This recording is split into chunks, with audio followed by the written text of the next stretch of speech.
our planet is minutes to midnight for the 1.5-degree limit. And the clock keeps ticking.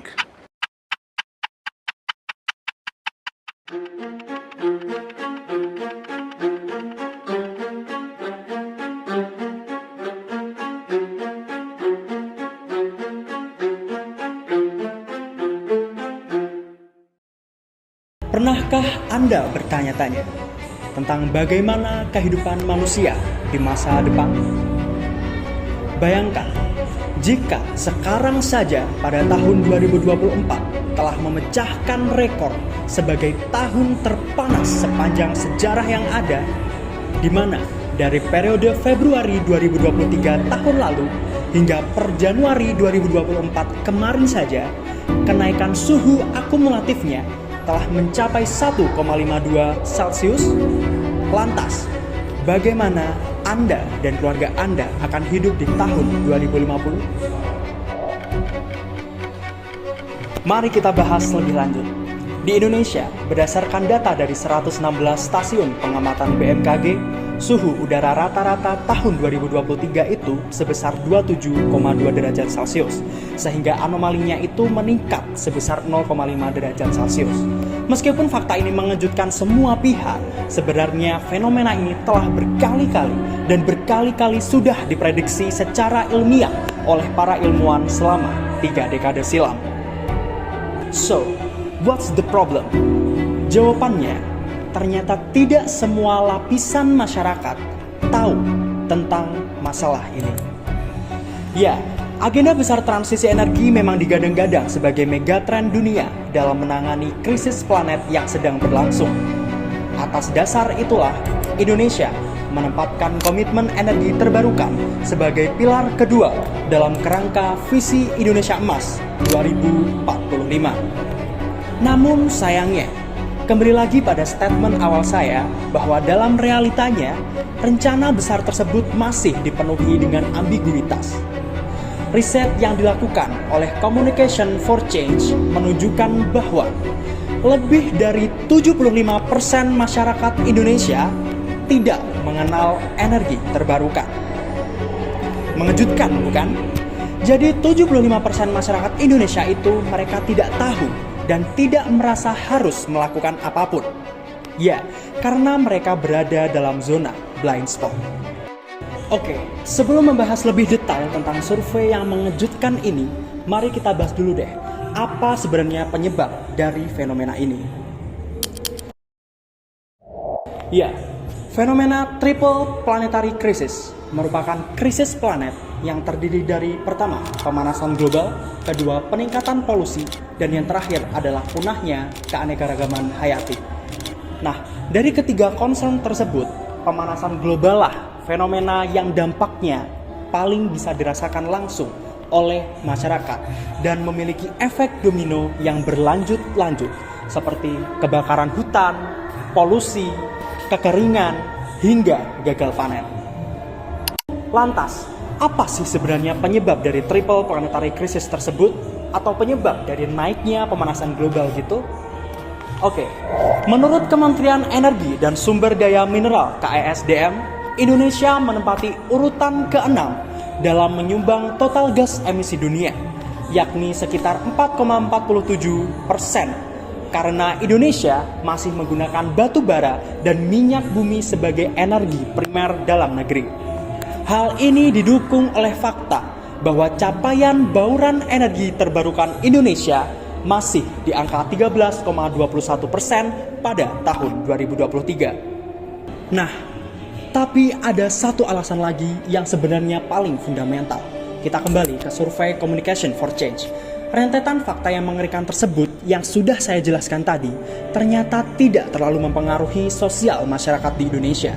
Di tengah tren perubahan teknologi ke depan yang akan didominasi oleh teknologi informasi dan komunikasi, maka diperlukan sebuah model edukasi terkait transisi energi dengan metode yang lebih terintegrasi dengan perkembangan digital.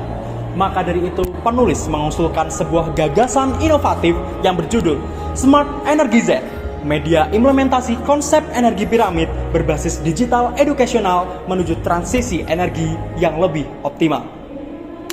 Smart Energy Zen merupakan sebuah konsep solusi yang mengekstraksi teori The Energy Pyramid melalui kolaborasi 3 pilar, yaitu pilar edukasi, pilar demand creation, dan pilar digitalisasi energi.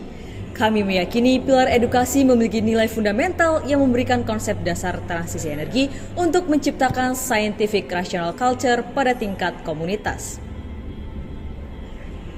Tentunya kami menetapkan indikator keberhasilan yang terukur. Then what's the indicator? Indikator keberhasilan pilar ini adalah masyarakat dapat memilah mengapa suatu tindakan dapat mendukung transisi energi dan sebaliknya, sehingga pada tingkat komunitas mampu menciptakan self-awareness terkait gaya hidup konservasi energi yang tepat.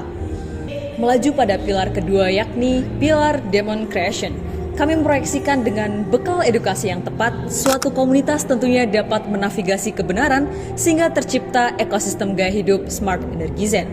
Dengan begitu, kondisi ini akan menaikkan grafik demand pada masyarakat dan akan tercipta demand generation yang berimplikasi pada harga listrik terbarukan semakin murah. Selanjutnya, pada pilar ketiga adalah pilar digitalisasi energi. Pilar ini merupakan fasilitas fisik dari Smart Energy Zen. Kami mengintegrasikan 3 fitur utama dengan berkolaborasi bersama PLN sebagai titik awal seseorang untuk dapat mengaplikasikan konsep Smart Energy Zen. Selain menciptakan simpul kolaborator yang baik, pengintegrasian sistem Smart Energy Zen pada aplikasi PLN Mobile diproyeksikan akan lebih efektif dan efisien. Let's get to know more about Smart Energy Zen. Terdapat 3 fitur utama dalam Smart Energy Zen, yakni yang pertama adalah Insight.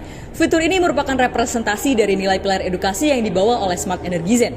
Model edukasi yang diterapkan pada fitur ini adalah pendekatan edukasi berbasis dampak. Model tersebut menitik beratkan pada hubungan sebab akibat dari fenomena lingkungan. Selain itu, Smart Energy Zen juga memberikan analisis solusi palsu yang selama ini bertebaran dengan memberikan fakta-fakta sains yang lebih valid sehingga pengguna dapat memilah tindakan yang benar-benar efektif dalam kerangka kerja transisi energi. Sementara itu, pada bagian akhir terdapat kuis interaktif yang dapat menunjang pemahaman pengguna. Oke, saya kasih konteks kasusnya. Misal, dalam sosial media bertebaran kabar kontroversial terkait penggunaan co-firing pada industri. Banyak yang memperdebatkan plus minus atas solusi tersebut. Nah, kita sebagai pengguna Smart Energy Zen bisa melakukan fact checker dengan membuka fitur ini. Nantinya, fitur ini akan memberikan analisis dan fakta-fakta sains yang valid sehingga pengguna dapat memilah mana solusi yang benar dan mana solusi yang palsu secara lebih akurat. Fitur yang kedua adalah fitur Chapter of Energy Pyramid. Fitur ini adalah wadah bagi pengguna untuk menerapkan teori The Energy Pyramid, yakni menempatkan konservasi energi pada chapter pertama, efisiensi energi pada chapter kedua, dan transisi energi pada chapter ketiga. Pada chapter pertama, pengguna dapat melakukan implementasi konsep konservasi energi yang penilaiannya dapat terukur melalui bantuan deep learning. Dengan begitu, Smart Energy Zen akan memberikan grafik dan analisis terkait konsumsi listrik per alat elektronik, juga menyertakan cost-benefit analysis terkait fakta kerugian yang dialami, serta keuntungan apa yang akan didapatkan, sehingga fitur ini akan merekomendasikan terkait tindakan apa yang harus dilakukan. Misalnya, pengguna masih melakukan tindakan non-konservatif seperti membiarkan air conditioner atau AC dalam keadaan menyala terus-menerus. Maka, pengguna dapat mengklik fitur konservasi energi dan dapat melihat grafik yang memberi rangkuman bahwa pada bulan selanjutnya pengguna harus lebih perhatian dengan AC. Pada grafik tersebut juga akan disertakan analisis cost-benefit terkait fakta kerugian yang dialami serta keuntungan apa yang akan didapatkan ke depannya dari tindakan konservasi energi. Pada chapter kedua, pengguna dapat melakukan implementasi dari konsep efisiensi energi. Fitur ini memberikan label pada setiap alat elektronik terkait efisiensinya dengan standar spektrum tertentu. Apabila efisiensinya tidak berada pada spektrum yang standar, maka Smart Energy Zen memberikan analisis opsi dan rekomendasi penyelesaian. Misalnya penggunaan listrik di rumah kamu boros. Kamu dapat mengklik fitur efisiensi energi, kemudian fitur ini akan memberikan rekomendasi opsi dan penyelesaian, seperti mengurangi penggunaan alat elektronik tertentu atau mengganti alat tersebut dengan alat baru yang lebih efisien. Rekomendasi yang diberikan juga didasarkan pada cost-benefit analysis yang dikemas dalam bentuk perbandingan pengeluaran antara kasus sebelum tindakan dengan kasus setelah tindakan. Fitur ketiga yakni Energy Zen Discussion Platform. Fitur ini akan memfasilitasi komunikasi antara pengguna, komunitas, jurnalis, dan PLN. Semua pihak dengan bebas dapat mengajukan pertanyaan sekaligus menanggapi dalam konteks yang luas, seperti konsumsi energi hingga transisi energi. Akan tetapi, algoritma pertanyaan dan jawaban yang muncul tergantung pada validitas konteks yang dibawakan. Dalam hal ini, PLN dengan bantuan Deep Learning berperan sebagai validator dan verifikator sehingga interaksi yang terjadi berjalan dengan aman dan valid. Misalnya pengguna yang masih kebingungan terkait dengan pemasangan atau penggunaan energi terbarukan, pengguna dapat menekan fitur Energy Zen Discussion dan menanyakan pertanyaan yang ingin ditanyakan mengenai penggunaan energi terbarukan. Setelahnya, PLN dengan bantuan Deep Learning akan menjawab pertanyaan yang ditanyakan oleh pengguna. Pada chapter ketiga, pengguna dapat melakukan implementasi puncak dari konsep transisi energi. Setelah pengguna berhasil melalui chapter 1 dan chapter 2, pada chapter 3 ini baik pengguna individu dan kelompok yang telah berhasil menggunakan energi terbarukan sebagai sumber listriknya dapat langsung melakukan pemantauan teknis lanjutan terkait keandalan listrik, distribusi kelebihan pasokan, dan kesehatan baterai dengan mengklik fitur hubungi pemasangan panel surya. Sedangkan pengguna yang belum memakai energi terbarukan dapat melakukan project by community yang ada di regional masing-masing. Selain itu, pengguna tidak dapat mengakses chapter 3, di mana untuk mencapai chapter 3, pengguna harus terlebih dahulu berhasil melalui chapter 1 dan chapter 2. Selain itu, fitur ini juga menyediakan wadah untuk publikasi artikel dan berita terkait isu transisi energi yang terjadi di regional masing-masing pengguna. Dalam hal ini, kolaborator jurnalis berperan sebagai editor dan verifikator terkait kebenaran fakta di lapangan. Dengan iklim seperti ini, pertukaran informasi dan narasi-narasi dasar terkait isu transisi energi akan semakin masif di seluruh lapisan masyarakat. Dan untuk mewujudkan program ini, kami menyusun tahapan implementasi dan pihak kolaborator.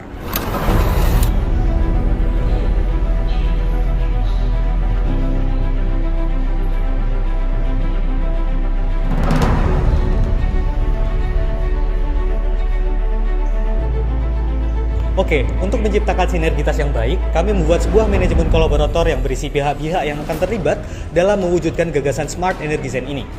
Nah, inilah 5 framework kolaborasinya. Ada 5 komponen holistik yang terdiri dari akademisi, pemerintah, media, masyarakat dan komunitas, serta kemitraan. Yang pertama, akademisi, terdiri dari Badan Riset dan Inovasi Nasional, serta dosen dan mahasiswa. Yang kedua, pemerintah, terdiri dari Kementerian Energi Sumber Daya dan Mineral, serta Badan Pembangunan Nasional. Yang ketiga, kemitraan, terdiri dari perusahaan listrik negara dan International Business Machine, serta OpenAI, investor, dan konsorsium. Yang keempat, media, terdiri dari pers, jurnalistik, dan influencer. Yang kelima, masyarakat dan non-governmental organization, terdiri dari Society Renewable Energy, World Wide Fund, Greenpeace, Malaka Project, dan aktivis lingkungan.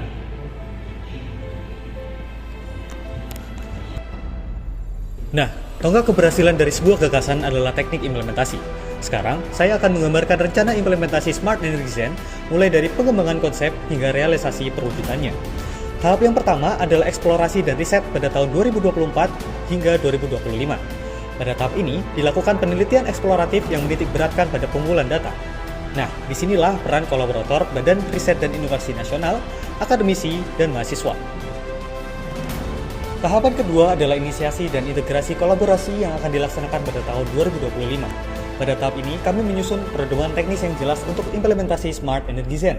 Pedoman ini menjadi dasar bagi kami untuk menjalin kerjasama dengan berbagai pemangku kepentingan,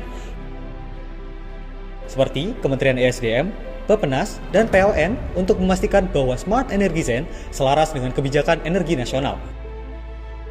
Tahap ketiga adalah tahap eksekusi pada tahun 2025 hingga tahun 2026. Pada tahap ini dilakukan pengembangan pemrograman, deep learning, dan desain tampilan UI/UX Smart Energy Zen, termasuk tahap uji fungsional, keamanan, dan kompatibilitas, sekaligus perbaikan atau debugging. Disinilah peran kolaborator insinyur dan programmer. Tahap keempat adalah peluncuran dan pemasaran pada tahun 2026. Setelah melalui tahap pengembangan dan pengujian yang intensif, saatnya untuk memperkenalkan Smart Energy Zen kepada dunia. Strategi yang akan kami gunakan adalah franchising, brand marketing, dan kolaborasi dengan instansi jurnalis. Smart Energy Zen adalah inovasi yang didesain untuk memberikan dampak sistemik pada 3 aspek utama: sumber daya manusia, masyarakat, dan lingkungan. Nah, sekarang pertanyaannya adalah seberapa unggul sih Smart Energy Zen dan mengapa ini harus diimplementasikan dalam waktu dekat? Ya, untuk menjawabnya, kami telah membuat analisis SWOT. Mari kita mulai dari strengths-nya. Pertama, Smart Energy Zen menjunjung tinggi pendekatan holistik. Nah, transisi energi adalah agenda yang besar, kompleks, dan struktural. Maka dari itu, Smart Energy Zen menggabungkan edukasi, demand creation, dan digitalisasi energi dalam satu konsep, memberikan solusi yang komprehensif untuk masalah transisi energi. Kedua, Smart Energy Zen mengutamakan brand awareness dan edukasi untuk menciptakan sarana bagi masyarakat dalam mengejawantahkan konsep energi piramid dalam kehidupan sehari-hari. Ya, seperti yang dijelaskan di awal bahwa kita akan bekerja sama dengan PLN Mobile. PLN Mobile adalah aplikasi smartphone yang dikembangkan oleh PLN yang sekarang sudah mencapai hampir 48 juta unduhan pengguna. Dengan hadirnya Smart Energy Zen sebagai konsep integrator dari PLN Mobile yang awalnya berfungsi sebagai aplikasi untuk transaksional terkait listrik semata, harapannya PLN Mobile akan bertransformasi menjadi media edukasi, bahkan sebagai sarana bagi masyarakat dalam mengejawantahkan konsep energi piramid dalam kehidupan sehari-hari. Ketiga, Smart Energy Zen berkontribusi dalam menyebarkan scientific rational culture pada lapisan masyarakat. Keempat, Smart Energy Zen berpotensi menjadi alat standarisasi pergerakan seluruh komunitas lingkungan dan energi di Indonesia. Nah, akan tetapi berdasarkan SWOT, Smart Energy Zen juga memiliki kekurangan, yaitu utamanya terkait biaya investasi dan kompleksitas perbedaan kultur budaya di setiap daerah di Indonesia. Namun, berdasarkan analisis cost and benefit kami, hadirnya Smart Energy Zen akan memberikan prediksi keberhasilan yang sangat besar pada tataran fundamentalnya. Oke, berbicara soal keunggulan Smart Energy Zen, pastinya setiap gagasan akan dipastikan memiliki risiko. Maka dari itu, untuk memastikan keberlanjutan Smart Energy Zen, kami juga sudah melakukan risk and mitigation analysis. Smart Energy Zen diprediksi memiliki risiko utamanya di total pengguna PLN Mobile yang rendah, risiko penyebaran informasi yang salah, dan masalah keamanan data. Maka dari itu, kami telah menentukan mitigation plan dan strategi untuk melakukan franchising dan brand marking untuk meningkatkan downloader PLN Mobile. Untuk validitas informasi, kami akan bekerja sama dengan BRIN dan instansi pendidikan terkait sebagai kolaborator dalam pembuatan konten edukasi. Sedangkan untuk keamanan data, kami akan mengadopsi sistem keamanan enkripsi 4.0 dan kontrol akses berbasis peran RBAC yang didukung oleh infrastruktur big data dan deep learning.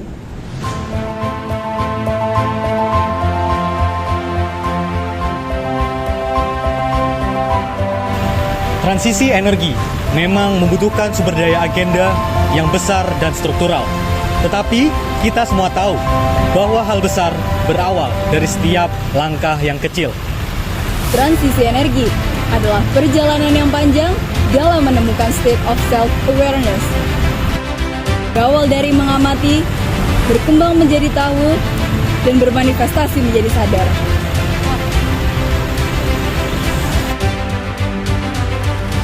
Kesadaran lingkungan tidak mahal harganya, tetapi tidak semua orang mau untuk memilikinya.